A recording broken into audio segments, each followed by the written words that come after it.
Let's take a look together for the new update of Backpack Battles. This week we tried to find a place for Excalibur and simplify Pandamonium. We think balance-wise Pandamonium was in a good place before, so we tried to leave its power level intact. Also, some of the new additions might allow for pretty wild things. You're ready to bong them on the head if needed. And yes, some things are pretty broken, I've seen, so we'll talk about that as well. First of all, there's two new potions, Mana Potion and Strong Pestilence Flask. To make the Strong Pestilence Flask or the Strong Poison Potion, you just have to add a mushroom to the potion. And to make a Strong Mana Potion, all you have to do is take a Health Potion and add a blueberry to it. Now, Strong Pestilence Flask, the effect of it is basically the same as a poison flask, but after 5 seconds, it's triggering another 5 poison. So it's basically double the effect, but it's delayed, which is okay, but although delaying poison by 5 seconds is pretty weird, because poison is already pretty slow to build up, and now adding free poison after 5 seconds, like, you need a lot of survivability to make that work. You need to somehow stay alive long enough and stall long enough for the poison to actually be useful. So I'm not 100% sure how good that is. I think it's okay. It might make the potion, like the poison potion bomb, viable again. Issue is that they're still expensive. It is still 7 gold to buy a pestilence flask. Now it's 9 gold to make this, so I'm not 100% sure how good this will be. I'm definitely gonna try it though.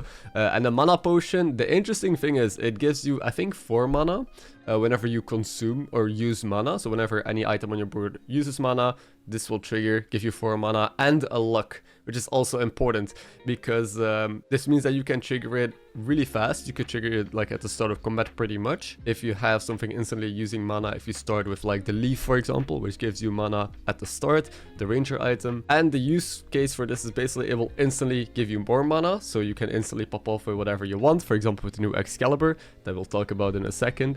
It also gives you luck, which is good at the start of combat, of course. And it can instantly trigger other potions. So previously, while we often use like health potions to trigger, stone skin potions, for example, you have to wait until you're half HP for that to trigger. You can kind of trigger whatever potions you want at the start of combat, including like poison maybe. So that's another useful thing. And the broken interaction here is lamp. You can now trigger lamp pretty consistently because you have mana potions go off, get a bunch of mana. It also gives you a bunch of luck. You can trigger stone skin potions with these, upgraded stone skins, which give you armor and spikes. And there you go, your lamp is gonna trigger. That is something I'm definitely going to try out as well. Now, balanced reworked Excalibur, it can now use mana to trigger the start food. So here's what Excalibur does. It still gains like attack on the surrounded food, but it has to use 15 mana to trigger all of the start food, which has been really broken on the beta. On the beta branch, people play this with a bunch of carrots and blueberries around it. So it triggered, it gives you a bunch of mana back, and you get a bunch of empower.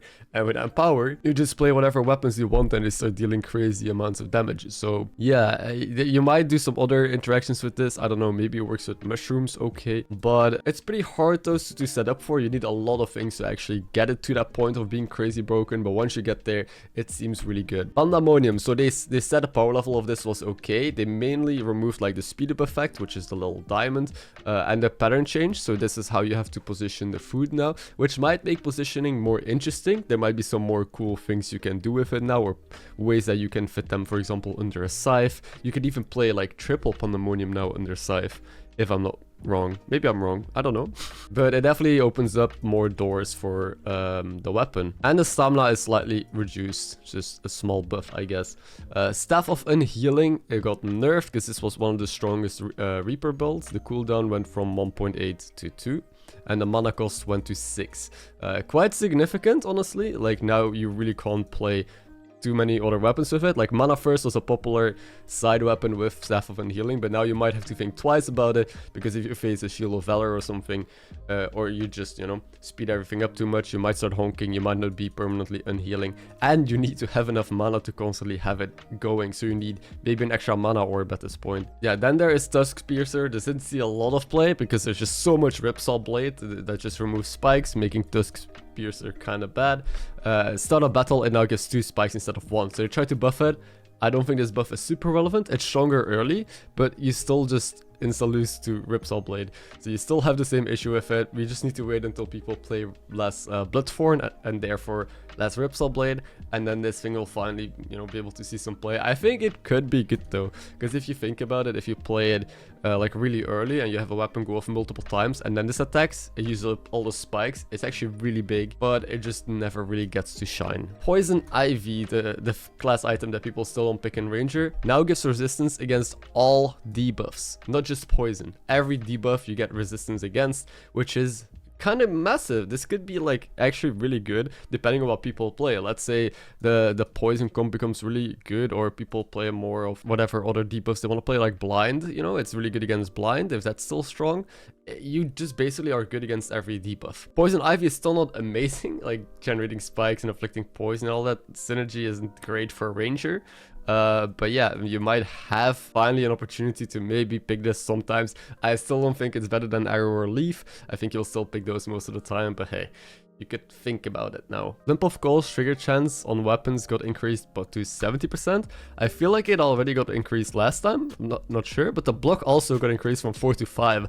So people have just been playing Coal in the backpack, it's because it's so good, and now they really want us to put it onto armor or weapon. And now it's actually really good. 70% or like 5 block at the start of combat, that's not nothing, you know, that might be worth now putting into one of those slots instead of just in the backpack. I think I would still prefer putting in the backpack most of the time, but just in case you would value the block more, I guess, or the extra damage early. It depends. Lightsaber got nerfed. The blind went from 8 to 7, so just less blind. I think that is fine. I think lightsabers are already on the weaker side because blind is so easy to overcome right now with all of the luck and with people playing a bunch of carrots and all that sort of stuff. So I feel like lightsabers were already in an okay spot. It was strong. I don't know how much play is gonna see now. And Blood Harvester got buffed. I haven't even seen the weapon since last week, but the maximum damage is +2. Sure, and Pumpkin also maximum damage +2, so they just made the unique item slightly stronger. I think Pumpkin is still not good though. I would not take it most of the time. It's too expensive, too much space, too hard to make work, and too slow. While Blood Harvester I think is pretty good. They also have some fixes. Limp of Gold not being applied. Okay, these are just bug fixes. Item combination cannot be locked and unlocked in combat. This is actually massive. People already told me on like one of my previous videos, you could just lock and unlock in combat. No, you couldn't. You could never look and unlock in combat. I don't know why so many people told me that they could. They were gaslighting me. But now you can though. From this point on, you can. So if you ever accidentally are making a steel Goobert, you can look in combat. So this will be amazing because I know how often that's happened to me and to others probably. There's also a really cool visual effect and also a sound effect where you try to fuse items. Just listen to this. It's very satisfying, so I like that they're putting more into the visual and the audio cues as well, so you don't accidentally make stuff, even though you can now look and unlock in combat. So this is both really good fixes for people who are not paying that much attention. So I think this patch is actually really impactful. Like the 2 new upgrades, I think the mana potion especially will have a big impact on how the game is played, and also I wonder how long they're gonna keep everything like it is. Like I feel like they're probably nerfing mana potions soon and Excalibur because I've seen some ridiculous things. I'm gonna play them as well today, so make sure you tune into the stream on Twitch if you want to watch me try this stuff. That's it. Hope you have a good day. Thank you for watching.